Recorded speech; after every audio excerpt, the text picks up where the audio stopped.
नमस्कार आप सभी को। आज पाठ संख्या हम 17 की बात करते हैं और सीक्रेट ऑफ एस्ट्रोलॉजी से आप भली भांति परिचित हैं। अंधविश्वास को दूर रखते हुए और ज्योतिष के सिद्धांतों पर आधारित इस चैनल के माध्यम से आपको ज्योतिष की गहराई, रहस्य और सच का ज्ञान प्राप्त होता है, क्योंकि यहाँ पर हम ज्योतिष का सच जानने का प्रयास करते हैं। तो आइए आज हम जान लेते हैं कि आज हम क्या पढ़ेंगे। आज हम राशियों को गुणों में समझेंगे। आप सभी जानते हैं कि हमारे पास 3 गुण हैं, सतोगुण, रजोगुण और तमोगुण। और जो ये 3 गुण हैं, इन्हीं 3 गुणों को हम राशियों में समझते हैं कि किस राशि को किस गुण की संज्ञा प्राप्त है। तो हमने यहाँ पर 3 गुणों को लिखा हुआ है, सतोगुण, रजोगुण और तमोगुण। और आप सभी जानते हैं कि जो हमारी ये सृष्टि है, ये भी 3 गुणों, 5 तत्व इसी पर आधारित है। तो इसी को समझते हुए पीछे की कक्षाओं में हमने पाठ संख्या 16, 15 इत्यादि में हमने पढ़ा था कि 5 तत्वों का विचार किया था, 3 दोषों को समझा था। आज हम गुणों को पढ़ते हैं और आप इन्हें भली भांति जानते भी हैं कि सतोगुण का क्या प्रभाव होता है, रजोगुण का क्या प्रभाव और तमोगुण का क्या प्रभाव होता है। आप इन्हें भली भांति जानते हैं, फिर भी यहाँ पर हम थोड़ा सा समझने का प्रयास करते हैं। सतोगुण, जैसे कि आप सभी जानते हैं कि जितनी भी हम अच्छाई की बात कर लें, परोपकार की बात कर लें, कहते हैं कि झूठ ना बोलना, किसी का भला करना, किसी पर दया करना, धर्म कर्म करना और कहीं पर सामाजिक कार्य करना, ये सब सतोगुण के अंतर्गत आता है। जितना भी हम अच्छाई की बात कर लेंगे वो सभी सतोगुण के अंतर्गत आएगा। जैसे कि हमारे शास्त्रों में एक बहुत अच्छा श्लोक लिखा गया है, अष्टादश पुराणेषु व्यासस्य वचनद्वयम् परोपकाराय पुण्याय पापाय परपीडनम, कि परोपकाराय पुण्याय और पापाय परपीडनम, कि किसी का भला करने से आपको पुण्य की प्राप्ति होती है और किसी का यदि आप बुरा करते हैं, पाप कर्म करते हैं, तो उसकी पीड़ा आपको अवश्य भोगनी पड़ती है। तो इसी प्रकार जो सतोगुण है अर्थात किसी का भला करना। अब यदि हम रजोगुण की बात करें तो रजोगुण में आप समझ सकते हैं राजसिक प्रवृत्ति, राजाओं की तरह रहन सहन और कामनाएं अधिक, राजाओं जैसी प्रवृत्ति, राजा की तरह रहन सहन, कुछ पाने की चाहत कि हमें ये भी प्राप्त करना है, ये भी प्राप्त करना है, राजसिक प्रवृत्ति। और जो उसकी प्रजा है उसकी रक्षा करना और किस प्रकार दूसरे राज्य पर विजय प्राप्त कर सकते हैं, कि राजसिक सोच, जो राजाओं की तरह सोचता हो कि मेरे पास वर्तमान समय में वाहन भी हो, अच्छा मोबाइल हो, एप्पल का मोबाइल हो, वाहन हो, भूमि हो, भवन हो, एक बिल्ला भी हो, कि ये सब राजसिक प्रवृत्ति में आ गया। यदि हम तमोगुण की बात करें तो आप तमोगुण में समझ सकते हैं जो इन 2 गुणों से अलग हो, जो हमारे संसार के विरुद्ध हो, जिसकी सोच ही नेगेटिव हो, अर्थात कोई अच्छा कार्य ना करना, हमेशा बुरा कार्य करना, आलस्य में रहना, किसी का बुरा सोचना, यदि कहीं पर कोई भला करना हो तो वहाँ पर भी किसी का बुरा करना, इस संसार के विरुद्ध कार्य करना, हमेशा गंदे होके रहना, साफ कपड़ा ना पहनना, गंद में रहना, ये सब तमोगुण के अंतर्गत आएंगे। जितना भी हम यदि हम नशे की बात कर लें, जो कि बहुत ही गंदा नशा हो, उसकी बात कर रहे हैं हम, वो भी हम तमोगुण में ले सकते हैं कि इस संसार से विरुद्ध होकर चलना, वो तमोगुण। अब हमने इन 3 गुणों को समझ लिया और आप सभी जानते हैं कि इन 3 गुणों में ये हमारे पास 12 राशियां हैं और 3 गुण है, अर्थात 3 गुण और 12 राशि, अर्थात हमें एक राशि में, एक गुण में 4 राशियां हमें प्राप्त होंगी। तो हम सबसे पहले राशियों को जान लेते हैं कि राशियां हमें किस गुण में कौन सी राशि प्राप्त होगी।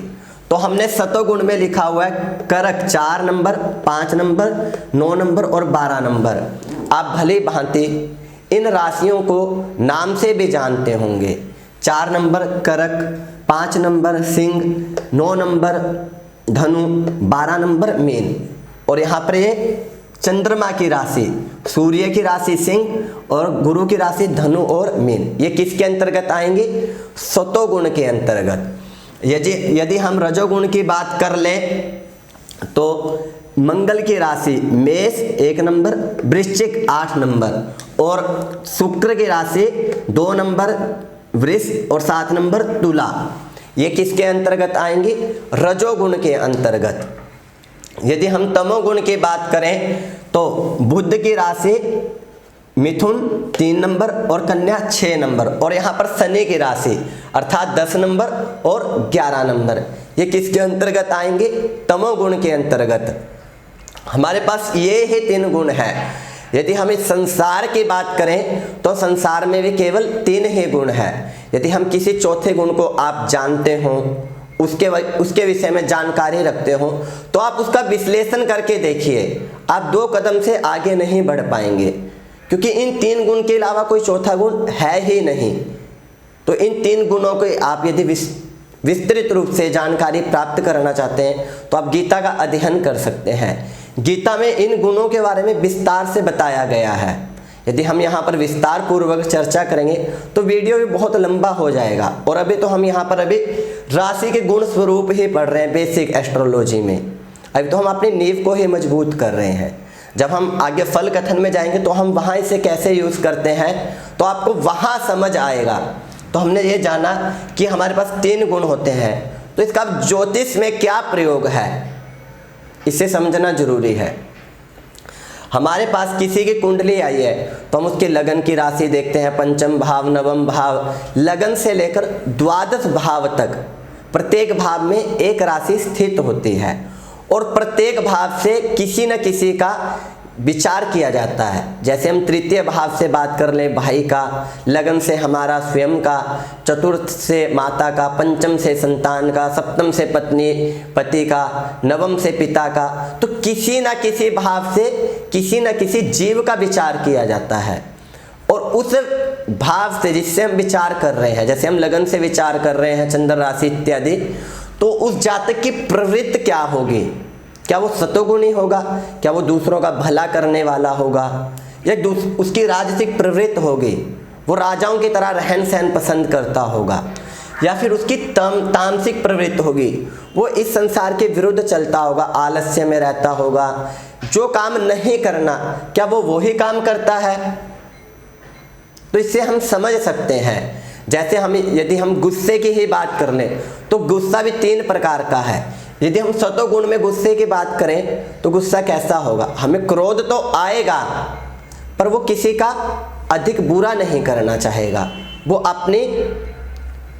अपने अंतर्गत ही रहकर सोचेगा, किसी का ज़्यादा बुरे की बात नहीं करेगा, अपनी लिमिट में ही बात करेगा। पर यदि हम रजोगुण की बात कर लें तो वो राजा है, राजाओं की तरह, तो जो उसे दंड देना चाहिए तो वो उसे दंड देगा गुस्से में। ना वो ज़्यादा कम की बात करेगा, ना वो ज़्यादा की बात करेगा, वो जो उसके अनुसार जैसा उसका फल होगा वो वैसी बात करेगा रजोगुण में। यदि हम तमोगुण की बात करें तो वो इतना नेगेटिव सोच लेगा कि दुस्साहस की बात भी कर सकता है, कि वो दुस्साहस तक की बात कर सकता है।